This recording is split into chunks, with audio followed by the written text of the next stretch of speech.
ಲೋಕಸಭೆ ticket ಅಂತಿಮಗೊಳಿಸೋ ಕಸರತ್ತಾಗ್ತಾ ಇದೆ. ದಿಲ್ಲಿನಲ್ಲೂ ಅವರು ಕೂಡ ಅದನ್ನು ಸಭೆ ಮಾಡಿಕೊಂಡಿದ್ದಾರೆ. ಬೆಂಗಳೂರಿನ KPCCನಲ್ಲಿ ಒಂದೊಂದು ಹೆಸರನ್ನು ಕಳಿಸೋಕ್ಕೆ ಇನ್ನು ಉಳಿದಿರುವ ಕ್ಷೇತ್ರಗಳಿಗೆ ಅವರು ಸರ್ಕಸ್ ಮಾಡ್ತಾ ಇದ್ದಾರೆ. ಒಟ್ಟಲ್ಲಿ ಎಲ್ಲರೂ ಮಾಡ್ತಾರೆ. ನನ್ನ ಲೆಕ್ಕಾಚಾರದಲ್ಲಿ ಈ ವಾರ ಕಳೆದು ಮುಂದಿನ ವಾರವನ್ನು ನಾವು ಪ್ರವೇಶ ಮಾಡುವುದರ ಒಳಗಡೆ ಎಲ್ಲವೂ ಹೆಚ್ಚು ಕಡಿಮೆ ಚಿತ್ರಣಗಳು ಹೊರಕ್ಕೆ ಬಂದಿರುತ್ತೆ. ಅಭ್ಯರ್ಥಿಗಳು ಯಾರು ಕೊನೆಗೆ ಯಾರೋ ಒಬ್ಬರು ಆಗಬೇಕಲ್ಲ, ಅದು ಏನೋ ಬಿನೋ ಸಿನೋ ಒಂದು ಆಗಬೇಕು. ಒಟ್ಟಲ್ಲಿ ನೋಡೋಣ ಅದಕ್ಕೆ ಏನೇನು ಮಾಡ್ತಾರೆ ಅಂತ. ಗೃಹ ಸಚಿವರು ಮಾತ್ರ ಹೇಳ್ತಿದ್ದಾರೆ, ಪರಮೇಶ್ವರು 7-8 ಸಚಿವರು ಸ್ಪರ್ಧಿಸಬೇಕು ಅಂತ ಮಾತುಕತೆ ಏನೋ ಆಗಿದೆ. ಮಾತುಕತೆ ಆಗೋದು ಬೇರೆ, ನಿಲ್ಲಿಸೋದು ಬೇರೆ, ಎರಡು ಬೇರೆ ಬೇರೆ. ಎಸ್, ಅನೌನ್ಸ್ ಮಾಡಕ್ ಹಕ್ಕಿಲ್ಲ. ನಾವು ಡೆಲ್ಲಿ ಕೊಡಬೇಕು. ಡೆಲ್ಲಿ ಅವರು ಸೆಂಟ್ರಲ್ ಎಲೆಕ್ಷನ್ ಕಮಿಟಿ ಕೂತ್ಕೊಂಡು ನಾವೇನ್ ತೀರ್ಮಾನ ಮಾಡಿರ್ತೀವಿ ಅದಕ್ಕೆ ಒಪ್ಪೋದು ಇಲ್ಲ ರಿಜೆಕ್ಟ್ ಮಾಡ್ಬೋದು. ನಾವು ಹೇಳಿದ್ನ ಬೇಕಾದ್ರೆ ನಮ್ಮಲ್ಲಿ ಒಂದು 7-8 ಜನ ಸಚಿವರುಗಳನ್ನ ನಿಂತ್ಕೋಬೇಕು ಅಂತ ಹೇಳಿ ಮಾತುಗಳಾಗ್ತಾ ಇತ್ತು.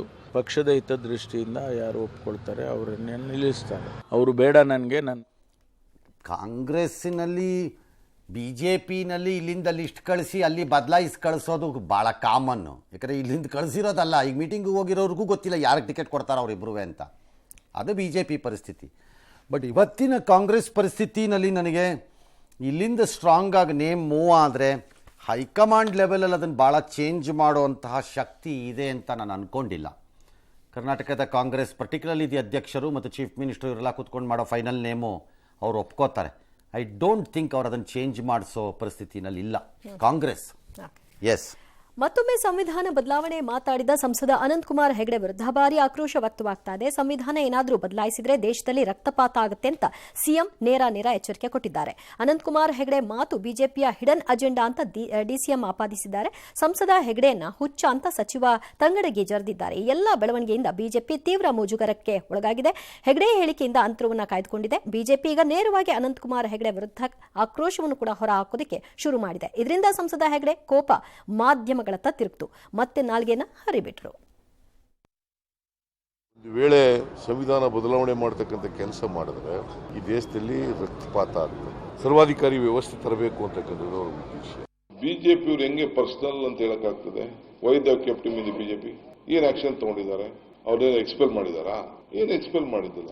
ಅವರ ಅನಂತ ಹೆಗಡೆ ಅವನೊಬ್ಬ ಹುಚ್ಚ, ಅವನಿಗೆ ಹುಚ್ಚಾಸ್ಪತ್ರೆ ಸೇರಿಸ್ಬೇಕು ನಿಜವಾಗ್ಲೂ ಬಿಜೆಪಿ ಅವರು. ಅವನಿಗೆ ನಾಲಿಗೆಗೆ ಅವರು ಆ ಸೆಕ್ಯುಲರ್ ಪದವನ್ನ ಸಂವಿಧಾನದಿಂದ ತೆಗಿಬೇಕು ಅಂತ ಹೇಳಿ ಅವ್ರು ಏನಾದ್ರು ಸ್ಟೇಟ್ಮೆಂಟ್ ಮಾಡಿದ್ದಾರೆ, ಅದು ಅನಾವಶ್ಯಕ. ಅವ್ರು ಇದನ್ನ ತಾವು ಕ್ಷಮ ಕೇಳಬೇಕಂತ ಈ ರೀತಿ ಏನ್ ಮಾಡ್ತಿದ್ದಾರೆ. ಇದರಿಂದ ನಮಗೂ ಅನಂತಕುಮಾರ್ ಅವರಿಗೆ ಅವರೇನು ಸ್ಥೀಮಿತದಲ್ಲಿದ್ದಾರೋ ಇಲ್ಲವೋ ಗೊತ್ತಿಲ್ಲ. ಯಾಕೆ ಈ ರೀತಿ ಹೇಳಿಕೆಗಳನ್ನ ಚುನಾವಣಾ ಸಂದರ್ಭಗಳಿಗೆ ಮಾತ್ರ ನೀವು ಕೊಡ್ತಿದ್ದೀರಿ? ಆನೆ ಹೋಗ್ತಾ ಇದ್ರೆ ನಾಯಿ ಬೊಗಳಲೇಬೇಕು ಕಣ್ರಿ. ನಾಯಿ ಬೊಗಳದೇ ಇದ್ರೆ ಆನೆಯ ನಡಿಗೆಗೆ ಗತ್ತು ಬರೋದಿಲ್ಲ. ಆನೆಗೂ ಗೊತ್ತಿದೆ ಈ ನಾಯಿಗಳು ಬೊಗಳ್ತಾನೆ ಇರ್ತವೆ, ಏನು ಚಿಂತೆ ಮಾಡೋದು ಬೇಡ ಅಂತ ತನ್ನ ರಾಜಗಾಂಭೀರ್ಯದಿಂದ ಆನೆ ಹೋಗ್ತಾನೆ ಇರುತ್ತೆ. ಆನೆ ನಾಯಿಗಳ ಬಗ್ಗೆ ಯಾವತ್ತೂ ತಲೆ ಕೆಡಿಸ್ಕೊಳ್ಳೋದಿಲ್ಲ. ಅದು ಯಾರಿಗೆ ಹೇಳಿದ್ದದು? ಮೀಡಿಯಾ ಅಂದ್ರೆ ಈ ಸುದ್ದಿನ ಪ್ರಸಾರ ಮಾಡ್ತಾ ಅದ್ರ ಬಗ್ಗೆ ಚರ್ಚೆ ಮಾಡ್ತಿರೋರು ಎಲ್ರಿಗೂ ಸರ್, ಸೋಷಿಯಲ್ ಮೀಡಿಯಾ ಅದು ಎಲ್ಲಿ ಹೇಳಿದಾರ? ಹಂಗೆ ಅಲ್ಲ, ಮೀಡಿಯಾ ಅಂತಾನೆ ಹೇಳಿದಾರ. ಮತ್ತೆ ಇಲ್ಲಿ ಬಂದೇ ಇಲ್ಲ, ಇದೆಯಾ ಮೀಡಿಯಾ ಅಂತ ಹೇಳಿದ? ಇದೆ. Okay, all right. ಏನೀಗ ಆನೆ ಯಾರು ನಾಯಿ ಯಾರು ಅನ್ನೋದನ್ನು ಇನ್ನೊಂದು ವಾರದಲ್ಲಿ ಟಿಕೆಟ್ ಕೊಟ್ಟಾಗ ಗೊತ್ತಾಗತ್ತಲ್ಲ, ಗೊತ್ತಾಗಬೇಕಲ್ಲ. ಆ ದಿನ ನಾವು ನಿಮ್ಮನ್ನು ಏನಂತ ಕರೀಬಹುದು ಅನ್ನೋ ನಿರ್ಧಾರಕ್ಕೆ ಬಂದ್ರಾಯ್ತು. ನಾವು ಹಿಂಗೆ ಹೇಳ್ಬೋದು, ಯೋಗ್ಯರಿದ್ದರೆ ಅದಕ್ಕೊಂದು ಪ್ರತಿಕ್ರಿಯೆಯನ್ನು ಕೊಟ್ಟರೆ ಮರ್ಯಾದೆ ಅವ್ರ ಜೊತೆ. ಅಯೋಗ್ಯರಿಗೆ ಏನು ಪ್ರತಿಕ್ರಿಯೆ ಕೊಡ್ತೀರಿ? ಏನು ಕೊಡಕ್ಕಾಗತ್ತೆ ಅಲ್ವಾ? ಹೌದು, ತಾನೆ. ಈಗ ನೀರಿಲ್ಲ ಬೆಂಗಳೂರಲ್ಲಿ ಎಂದುಬಿಟ್ಟು ವೃಷಭಾವತಿಗೆ ಹೋಗಿ ತಗೊಂಬಂದು ಕುಡಿಯಕ್ಕಾಗತ್ತೆಯೇ? ಅದನ್ನ ಕುಡಿಯಕ್ಕಾದ್ರೂ ಆಗತ್ತೆ. ಹಾಗೆ ಗಲೀಜುಗಳನ್ನ ಗಲೀಜಾಗೆ ಬಿಟ್ಬಿಡು. ಆನೆ ಗಾಂಭೀರ್ಯದಲ್ಲಿ ಹೋಗುತ್ತೆ, ನಾಯಿ ಬೊಗಳ್ತಾ ಇರುತ್ತೆ. ಹಾಗೆ ವೃಷಭಾವತಿಯಲ್ಲಿ ನದಿಯಲ್ಲಿ ನೀರು ಹರಿತಾ ಇರುತ್ತೆ. ಈ ಥರ ಮಾತುಗಳಲ್ಲಿ ನಾವು ಅದನ್ನು ಗಲೀಜು ನೀರಾಗಿ ಬಿಟ್ಬಿಡ್ಬೇಕಷ್ಟೇ. ಕುಡಿಯಕ್ಕೆ ಯೋಗ್ಯ ಅಲ್ಲ ಅಂತ ಅಲ್ವಾ? BJPನವ್ರಿಗೆ ಹೇಳ್ತೀನಿ, ಈಗ ಇವತ್ತು ಎಲೆಕ್ಷನ್ ಟೈಮು ಅದು ಇದು ಅಂತ ಕತ್ತೆಕಾಯಿ ಕಿಟ್ಕೊಂಡಿದ್ದೀರಾ ಹಂಗಾರೆ ನಿಮ್ಮ ಪಕ್ಷದಲ್ಲಿ? ನಿಮ್ಮ ಮಾನ ಮರ್ಯಾದೆ ಇದ್ದರೆ ನೀವು ಕ್ರಮ ತಗೋಬೇಕು. DK ಹೇಳಿದನು ಒಪ್ಪಲ್ಲ. ಅವ್ರು ಪರ್ಸನಲ್ ಅಂತ ಹೆಂಗೆ ಹೇಳ್ತಾರೆ ಅಂತಾರೆ. ನೀವು ಕಾಂಗ್ರೆಸ್ನವ್ರು ಪರ್ಸನಲ್ ಅಂತ ಹೇಳಲ್ವಾ? ಇದೆಲ್ಲ ಅವ್ರದ್ದು ವೈಯಕ್ತಿಕ ಹೇಳಿಕೆ, ಇದಕ್ಕೂ ಪಕ್ಷಕ್ಕೂ ಸಂಬಂಧ ಇಲ್ಲಪ್ಪ ಅಂತ ನೀವೆಷ್ಟು ಸರಿ ಹೇಳಿಲ್ಲ ಸರ್? ನೀವೆಷ್ಟು ಸರಿ ಹೇಳಿಲ್ಲ? ತೆಕ್ಕೊಡ್ಲಾ ಒಂದೊಂದಾಗಿ ಯಾರ್ಯಾರ ವಿಷಯದಲ್ಲಿ ಹೇಳಿದ್ರು ಅಂತ. ಇನ್ನು ಎಲೆಕ್ಷನ್ ಟೈಮಲ್ಲಿ ಒಬ್ರಿಗೊಬ್ರು ಯಾರ ಕಾಂಗ್ರೆಸ್ ಪಕ್ಷದ ಸ್ಥಳೀಯ ಮುಖಂಡ ಏಕವಚನದಲ್ಲಿ ಪ್ರಧಾನಮಂತ್ರಿಯನ್ನು ನಿಂದಿಸಿದ್ರಂತೆ. ಹಿರಿಯೂರಲ್ಲಿ ಎಲೆಕ್ಷನ್ ಟೈಮಲ್ಲಿ ಗ್ಯಾಸ್ ಬೆಲೆ ಇಳಿಸಿದ್ದಾರೆ, ಅವನ್ನೆಲ್ಲ ಸಿಕ್ಕಿದ್ರೆ ಕಾಲಲ್ಲಿ ತೊಗೊಂಡು ಹೊಡಿತಿದ್ದೆ ಅಂತ ಕಾರ್ಮಿಕ ಮಂಡಳಿ ಕಲ್ವಳಿ ಉಪಾಧ್ಯಕ್ಷ, ಕಾರ್ಮಿಕ ಮಂಡಳಿ ಕಾರ್ಮಿಕ ಕಲ್ಯಾಣ ಮಂಡಳಿ ಉಪಾಧ್ಯಕ್ಷ, ಪ್ರೈಮ್ ಮಿನಿಸ್ಟರ್ ಲೆವೆಲ್. ಹಾಂ, ಸರ್, ಅಲ್ಲಲ್ಲಿ ಪರವಾಗಿಲ್ಲ ಕಣಪ್ಪ ನಿಂದು ಲೆವೆಲ್. ಇಂಥವ್ರು ಇದ್ದಾರೆ ಅಂತ ಗೊತ್ತಾಗಬೇಕಲ್ಲ ಸರ್. ನಿನ್ನೀಗೆ ಇದಕ್ಕೇನು ಹೇಳ್ತಾರೆ ಡಿ ಕೆ? ಅದವ್ರ ವೈಯಕ್ತಿಕನಾ? ಓಕೆ, ಇನ್ನೂ ಬಂದಿಲ್ಲ. All right. ಇನ್ನು ಸಂತೋಷ್ ಲಾಡು EVM ಸರಿ ಇಲ್ಲ, 200 ಸೀಟ್ ಗೆಲ್ಲಲ್ಲ, EVM ಸರಿ ಇದ್ದಿದ್ದರೆ ಅದೆಲ್ಲ ಅನುಮಾನ ಅಂತ ಅಂದಿದ್ದಾರೆ. ಇಲ್ಲ, ದೂರು ಕೊಡಬೇಕು ಅವರು ಮಂತ್ರಿಗಳು, ಆ ಥರ ಡೌಟ್ ಇಲ್ಲ ಬಾಯಿ ಮುಚ್ಕೊಂಡಿರಬೇಕು. ಸುಮ್ಮನೆ ಹೇಳ್ತಾ ಇರೋದು. ನನ್ನ ಪ್ರಕಾರ ಮೊನ್ನೆ ನಡೆದ ವಿಧಾನಸಭಾ ಚುನಾವಣೆಯಲ್ಲಿ EVM ಸರಿ ಇಲ್ಲ. ಸರಿನಾ? ಈ ರಿಸಲ್ಟ್ ಒಪ್ಪೋಂಗಿಲ್ಲ. ಇದು ಆ ರಿಸಲ್ಟ್ ಒಪ್ಪಬಾರ್ದು. ಅದು ಸರಿ ಇದ್ದಿದ್ದರೆ 34 ಸೀಟ್ ಬರಬೇಕಾಗಿತ್ತು ಕಾಂಗ್ರೆಸ್ ಕಂಗಾರೆ. ಅದು ಓಕೆನಾ? ಅವಾಗ ಮಾತ್ರ ಅದು ಚೆನ್ನಾಗಿ. ಓಕೆನಾ? ಅದು ನನ್ನ ಪ್ರಕಾರ ಹಂಗೆ ಅನ್ನೋದು ಸುಮ್ಮನೆ ಹಂಗೆ ಅನ್ಬಿಡೋದು. ನನ್ನ ಪ್ರಕಾರ ಮೊನ್ನೆ ಅಸೆಂಬ್ಲಿ ನಡೀತಲ್ಲ, ಅದ್ರಲ್ಲಿ EVM ಸರಿ ಇಲ್ಲ. ಅದರಿಂದ EVM ಸರಿ ಇದ್ದಿದ್ರೆ ಕಾಂಗ್ರೆಸ್ 34 ಮೇಲೆ ಬರ್ತಿರಲಿಲ್ಲ. ಓಕೆನಾ? ಸಂತೋಷ. ಅದು ಓಕೆ. ಆದರೆ ಇದು ಓಕೆ. ಗೆದ್ದ ಕಡೆ ಮಾತ್ರ ಅಲ್ಲ. ಎಸ್.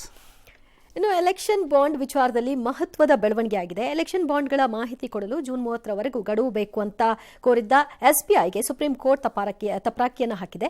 SBI ನಡೆಗೆ ತೀವ್ರ ಅಸಮಾಧಾನವನ್ನು ವ್ಯಕ್ತಪಡಿಸಿ ಪಂಚ ನ್ಯಾಯಮೂರ್ತಿಗಳ ಸಂವಿಧಾನಿಕ ಪೀಠ ನಾಳೆಯೊಳಗೆ ವಿವರ ಕೊಡಬೇಕು ಅಂತ ತಾಕೀತು ಮಾಡಿದೆ. ಅಲ್ಲದೆ ಚುನಾವಣೆ ಬಾಂಡ್ಗಳಿಗೆ ಸಂಬಂಧಿಸಿದ ಎಲ್ಲಾ ಮಾಹಿತಿಯನ್ನು ಮಾರ್ಚ್ 15ರ ಸಂಜೆ 5 ಗಂಟೆಯೊಳಗೆ ಬಹಿರಂಗ ಮಾಡಬೇಕು ಅಂತ ಚುನಾವಣಾ ಆಯೋಗಕ್ಕೂ ಕೂಡ ಸ್ಪಷ್ಟ ಆದೇಶವನ್ನು ಕೊಟ್ಟಿದೆ. ಗಡುವು ವಿಸ್ತರಿಸಲು ಕೋರಿ SBI ದಾಖಲಿಸಿದಂತಹ ಅರ್ಜಿಯನ್ನು ವಜಾ ಮಾಡಿತು. ಬಾಂಡಲ್ಲಿ ದುಡ್ಡು ತಗೊಂಡವ್ರಿಗೆ ದುಡ್ಡನ್ನು ಡೀಟೇಲ್ಸ್ ಕೊಡ್ರಪ್ಪ ಅಂದರೆ ಊರಲ್ಲಿಲ್ದಿರೋ ಕತೆ ಎಲ್ಲ ಬಿಡ್ತಾರೆ ಸುಮ್ಮನೆ ಬ್ಯಾಂಕ್ ಅವ್ರುಗಳು. ಹಾಂ, ಊರಲ್ಲಿಲ್ದಿರೋ ಸ್ಟೋರಿ ಎಲ್ಲ ಬಿಡೋದು ಕೂತ್ಕೊಂಡು. ಮ್ಯಾಚ್ ಮಾಡೋಕ್ಕಾಗಲ್ಲ, ಹೇಳೋಕ್ಕಾಗಲ್ಲ, ಅದ್ದಾಗಲ್ಲ, ಇದ್ದಾಗಲ್ಲ ಅಂತ ಬರೀ ಬುರುಡೆ. ಯಾಕೆ? ಕೊಟ್ಟು ಬಿಡಿ, ನಿಮ್ಮ ಗಂಟೆನ ಹೋಗೋದು. ಬಾಂಡ್ ತಗೊಂಡವನು ಉಂಟು, ಬಾಂಡನ್ನು ಎನ್ಕ್ಯಾಶ್ ಮಾಡಿದವನು ಉಂಟು, ಬಾಂಡನ್ನು ತಗೊಂಡೋಗಿರೋನು ಉಂಟು, ಕಾಸು ತಗೊಂಡು. ನಿಮ್ಗೇನೋ ಬೇಕಾ? ಮತ್ತೆ ಯಾರು ಬಾಂಡ್ ತಗೊಂಡ, ಯಾತಕ್ಕೆ ತಗೊಂಡ ಮತ್ತು ಯಾರಿಗೆ ಕೊಟ್ಟ, ಅದರ ಲಾಭ ಯಾರಿಗೋಯ್ತು ಅಂತ ಯಾಕೆ ಗೊತ್ತಾಗಬಾರ್ದು ಭಾರತೀಯ ಪ್ರಜೆಗೆ? ಇಂತಹ ಸೀಕ್ರೆಸಿ ರಾಜಕೀಯ ಪಕ್ಷಗಳಿಗೆ ಮಾತ್ರ ಯಾಕೆ? ನಾಳೆ ನನಗೂ ಕೊಡಿ. ಯಾರು ಒಬ್ಬರು ನನಗೆ ಆಸ್ತಿಯನ್ನು ದಾನ ಮಾಡಿದ್ರೆ ಅದು ಸೀಕ್ರೆಟ್ ಅಪ್ಪ, ಅದನ್ನು ಲೀಕ್ ಮಾಡೋಂಗಿಲ್ಲ. ನನಗೂ ಕೊಡಿ. ನನಗೊಬ್ರು ದಾನವಾಗಿ 5 ಲಕ್ಷ ರೂಪಾಯಿ ಕೊಡ್ತಾರಪ್ಪ, ಅವರು ₹1 ಬ್ಯಾಂಕಿಂದ ಕೊಡ್ತಾರೆ, ಅದು ಸೀಕ್ರೆಟ್ ಆಗಿಡಬೇಕಪ್ಪ. ಅದು ಯಾರು ಕೇಳೋಂಗಿಲ್ಲ ಅದನ್ನು. ನನಗೂ ಕೊಡಿ ಆ ಹಕ್ಕನ್ನು, ನಿಮ್ಮೊಬ್ಬರಿಗೆ ಯಾಕೆ? ಅರ್ಥನೇ ಆಗದೇ ಇರೋದಿದ. ಜ್ಞಾನಮಯ ಟೈಪ್ ಇನ್ನೊಂದು ಕೇಸ್ ಬಂದಿದೆ. ಮಧ್ಯಪ್ರದೇಶದ ಹೈಕೋರ್ಟ್ ಆದೇಶ ಕೊಟ್ಟಿದೆ. ಧಾರ್ನಲ್ಲಿರುವಂಥ ವಿವಾದಾತ್ಮಕ ಭೋಜಶಾಲಾ ಕಮಲ್ ಮೌಲಾ ಮಸೀದಿ ಇದನ್ನು ASI ಸರ್ವೆಗೆ ಹಾಕಿ ಕಾರ್ಬನ್ ಡೇಟಿಂಗ್ ಮಾಡಿ ಅಂತ ಕೇಳಿದ್ದಾರೆ. ಅರ್ಜಿ ಹಾಕಿದ್ರು, ಅದಕ್ಕೆ ಹೈಕೋರ್ಟ್ ಈಗ ಅನುಮತಿಯನ್ನು ಕೊಟ್ಟಿದೆ. 6 ವಾರದಲ್ಲಿ ವರದಿ ಬರಬೇಕು. ಪುರಾತತ್ವ ಇಲಾಖೆಯ ಸಂರಕ್ಷಿತ ಸ್ಮಾರಕವಾಗಿರೋದ್ರಿಂದ ಇದಕ್ಕೆ 91ರ ಪೂಜಾ ಸ್ಥಳಗಳ ಕಾಯ್ದೆ ಅನ್ವಯ ಆಗಲ್ಲ ಅಂತ ಕೂಡ ಹೇಳ್ತಾ ಇದ್ದಾರೆ. ಗೊತ್ತಿಲ್ಲ ಮುಂದೇನಾಗತ್ತೆ ಅಂತ. ಇಬ್ಬರು ಅಲ್ಲಿ ಮಾಡೋದಕ್ಕೆ ಸ್ವಲ್ಪ ಗಜಿಬಿಜಿ ಎಲ್ಲ ಆಗಿದೆ. ಬಸಂತ ಪಂಚಮಿ ದಿನ ಇವ್ರು ನಮಾಜ್ಗೆ ಹೋಗಿದ್ದು, ಅವ್ರು ವಾಗ್ದೇವಿ ಪೂಜೆಗೆ ಹೋಗಿದ್ದಿದ್ದು ಎಲ್ಲ ಇವೆಲ್ಲ ಆಟೋಮ್ಯಾಟಿಕಲಿ ಟೆಂಪಲ್ಸು. ಕುತ್ಬುದ್ದೀನ್ ಖಿಲ್ಜಿ ಅಲ್ಲಿಂದ ಹಿಡಿದು ಔರಂಗಜೇಬ್ವರೆಗೆ ಬಂದು ನೀವು ಎಲ್ಲಿವರೆಗೆ ಬಂದರೂ ಭಾರತದ ಚರಿತ್ರೆಯನ್ನು ಪುಟಗಳನ್ನು ತಿರುಗಿಸ್ತಾ ಇದ್ದರೆ ಇವೆಲ್ಲ ಹಂತದಲ್ಲಿ ನಾಶವಾಗಿರುವ ದೇವಸ್ಥಾನಗಳು ಇವು. ಹಂಗಾಗಿ ಇವು ಬರ್ತಾ ಇರುತ್ತವೆ ಈಗ. ಎಸ್. ಇನ್ನು ಕೇಂದ್ರ ಚುನಾವಣಾ ಆಯೋಗದಲ್ಲಿ ಖಾಲಿಯಾದ ಆಯುಕ್ತರ ಹುದ್ದೆಗಳನ್ನು ಮಾರ್ಚ್ 15ರೊಳಗೆ ಭರ್ತಿ ಮಾಡುತ್ತೆ ಅನ್ನೋ ಸುದ್ದಿ ಇದೆ. ಆದರೆ ಇದನ್ನು ಪ್ರಶ್ನಿಸಿ ಸುಪ್ರೀಂ ಕೋರ್ಟ್ ಮೊರೆ ಹೋಗಿದೆ ವಿಪಕ್ಷ ಕಾಂಗ್ರೆಸ್. ಅಪಾಯಿಂಟ್ಮೆಂಟ್ ಮಾಡಬೇಡಿ, ಹಳೆ ರೂಲ್ಸ್ ಪ್ರಕಾರ ಮಾಡಿ ಅಂತ. ಓಕೆ. DRDO ಮಹತ್ವಾಕಾಂಕ್ಷೆಯ ಮಿಷನ್ ದಿವ್ಯಾಸ್ತ್ರ ಮಾಡಿದೆ. ಇದು ಅಗ್ನಿ 5 ಮಿಷನ್ ದಿವ್ಯಾಸ್ತ್ರ ಅಂತಂದರೆ ಅದರ ಹೆಸರು ಇಟ್ಕೊಂಡಿದ್ದಾರೆ. ಅಗ್ನಿ 5 ಅಣ್ವಸ್ತ್ರ ಸಿಡಿತಲೆ ಹೊತ್ತೊಯ್ಯಬಲ ಖಂಡಾಂತರ ಕ್ಷಿಪಣಿ ICBM ಇಂಟರ್ಕಾಂಟಿನೆಂಟಲ್ ಬ್ಯಾಲಿಸ್ಟಿಕ್ ಮಿಸೈಲ್. ಇದು ಏಕಕಾಲದಲ್ಲಿ ಇದನ್ನು ತೊಗೊಂಡು ಮಾಡ್ತಾರೆ ಅಂತ ಹಂಗನ್ಬಿಟ್ಟು ನ್ಯೂಕ್ಲಿಯರ್ ಮಿಸೈಲ್ ಇದು. ಅಂದರೆ ನ್ಯೂಕ್ಲಿಯರ್ ವಾರೆಂಟ್ ತಗೊಂಡಾಗ ಯಾರ ಮೇಲೆ ಹಾಕ್ಬಿಟ್ಟು ಬಂದುಬಿಡ್ತಾರೆ ಅಂತಲ್ಲ. ಯಾಕಂದರೆ ಭಾರತ ಒಂದು ರೂಲ್ ಮಾಡಿಕೊಂಡಿದೆ, ನಾವು ಯಾರ ಮೇಲೂ ಪ್ರಪ್ರಥಮವಾಗಿ ಅಣು ಸ್ಫೋಟಗಳನ್ನು ಹಾಕಲ್ಲ ಅನ್ನೋ ತೀರ್ಮಾನಕ್ಕೆ ಬಂದುಬಿಟ್ಟಿದೆ.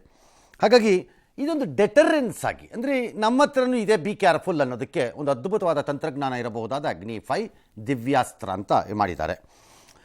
ಅದರ ಟೆಸ್ಟನ್ನು ಇವತ್ತು ಮಾಡಿದ್ರು, ಯಶಸ್ವಿಯಾಗಿ ಮಾಡಿದ್ದಾರೆ. ಪ್ರಧಾನಮಂತ್ರಿ ಅದನ್ನು ಕಂಗ್ರ್ಯಾಚುಲೇಟ್ ಮಾಡಿದ್ದಾರೆ ಭಾಳ ಸ್ಪೆಸಿಫಿಕ್ ಆಗಿ. ಬಿಕಾಸ್ ಅದು ತುಂಬ ಇಂಪಾರ್ಟೆಂಟ್ ಅಂತ. ಏನದು ಇಂಪಾರ್ಟೆಂಟು ಅಂತಂದರೆ ಇದು 5ರಿಂದ 7,000-8,000 ಕಿಲೋಮೀಟರ್ ದೂರ ಕ್ರಮಿಸುವಂಥ ಸಾಮರ್ಥ್ಯವನ್ನು ಹೊಂದಿದೆ. ಅಣ್ವಸ್ತ್ರ ತಲೆ ಸಿಡಿಯನ್ನು ಎತ್ಕೊಂಡು ಹೋಗುತ್ತೆ. ಅದು ಇಂಪಾರ್ಟೆಂಟ್ ಅಲ್ಲ. ಇದು ಒಮ್ಮೆ ಮೇಲಕ್ಕೆ ಚಿಮ್ಮಿದ ನಂತರ ಇದಕ್ಕೊಂದು 5-6 ಸಿಡಿತಲೆಗಳು ಬೇರೆ ಆಗತ್ವೆ. ಅದರಿಂದ ಅಂದರೆ ಸಾಮಾನ್ಯವಾಗಿ ಮಿಸೈಲ್ ಅಂದರೆ ಒಂದು ಮಿಸೈಲು ಹೋಗೋ ಒಂದು ಜಾಗಕ್ಕೆ ಹೊಡೆಯಬೇಕು. ಇದು ಹಾಗಲ್ಲ. 5 ರಿಂದ 6 ಸಿಡಿತಲೆಗಳು ಪ್ರತ್ಯೇಕಗೊಳ್ಳತ್ವೆ. ಆ 6 ಪ್ರತ್ಯೇಕ ನೆಲೆಗಳ ಹತ್ರ, ವೈರಿ ನೆಲೆಗಳ ಹತ್ರ ಹೋಗ್ತವೆ. ಪ್ರತ್ಯೇಕವಾಗಿ ಹೋಗುತ್ತವೆ, ಎಂಟ್ರಿ ಆಬ್ಜೆಕ್ಟ್ಸ್ ಆಗಿ ವಾಪಸ್ ಹೋಗುತ್ತವೆ ಅವು. ಹಾಗಾಗಿ ಇದನ್ನು ಭಾಳ ಸ್ಪೆಸಿಫಿಕ್ ಆಗಿ ಪ್ರಧಾನಮಂತ್ರಿ ಕಂಗ್ರ್ಯಾಚುಲೇಟ್ ಮಾಡಿದ್ದಾರೆ. All right. ಭಾಳ ಇಂಪಾರ್ಟೆಂಟ್ ಅಂದರೆ ಇದರ ನೇತೃತ್ವವನ್ನು DRDO ವಹಿಸಿದ್ದು ಮಹಿಳೆ. ಎಸ್. ಕೃತಕ ಬಣ್ಣಗಳಿಂದ ಕೂಡಿದ ಗೋಬಿ ಮಂಚೂರಿಯನ್, ಕಾಟನ್ ಕ್ಯಾಂಡಿ ಮಾರಾಟವನ್ನು ನಿಷೇಧಿಸಿ ರಾಜ್ಯ ಸರ್ಕಾರ ಆದೇಶ ಹೊರಡಿಸಿದೆ. ಕೃತಕ ಬಣ್ಣಗಳನ್ನು ಬಳಸುವುದು ಆರೋಗ್ಯಕ್ಕೆ ಅಪಾಯಕಾರಿ ಅಂತ ಸಾಬೀತಾಗಿದೆ. ಹೀಗಾಗಿ ಇನ್ಮುಂದೆ ಕೃತಕ ಬಣ್ಣಗಳನ್ನು ಬಳಸಬಾರದು. ನಿಯಮ ಉಲ್ಲಂಘನೆ ಮಾಡಿದರೆ 7 ವರ್ಷ ಜೈಲು, 10 ಲಕ್ಷ ದಂಡವನ್ನು ತೆತ್ತಬೇಕಾಗುತ್ತೆ ಅಂತ ಆರೋಗ್ಯ ಮಂತ್ರಿ ಸ್ಪಷ್ಟಪಡಿಸಿದ್ದಾರೆ. ಸರ್ಕಾರದ ಆದೇಶಕ್ಕೆ ಹೋಟೆಲ್ ಮಾಲೀಕರ ಸಂಘದಿಂದ ವಿರೋಧ ವ್ಯಕ್ತವಾಗಿದೆ. ವಿರೋಧ ಯಾಕೆ ಅವರದ್ದು? ಇದು ಅವೈಜ್ಞಾನಿಕವಾಗಿದೆ. ಏನು ಅವೈಜ್ಞಾನಿಕ? ಏನು ಒಂದು ಕೃತಕ ಕಲರ್ ಆರೋಗ್ಯಕ್ಕೆ ಹಾನಿಕರ ಆಗೋದು ವೈಜ್ಞಾನಿಕನಾ? ಏನಕ್ಕೆ ಅವೈಜ್ಞಾನಿಕ? ನೋಡ್ಬೇಕು, ಅದು ಎಕ್ಸ್ಪ್ಲೇನ್ ಮಾಡಿ ನೋಡೋಣ. ಅದು ಏನು ಅವೈಜ್ಞಾನಿಕ? ಸರಿ ಇದೆ, ಏನಿದೆ ಇದರಲ್ಲಿ?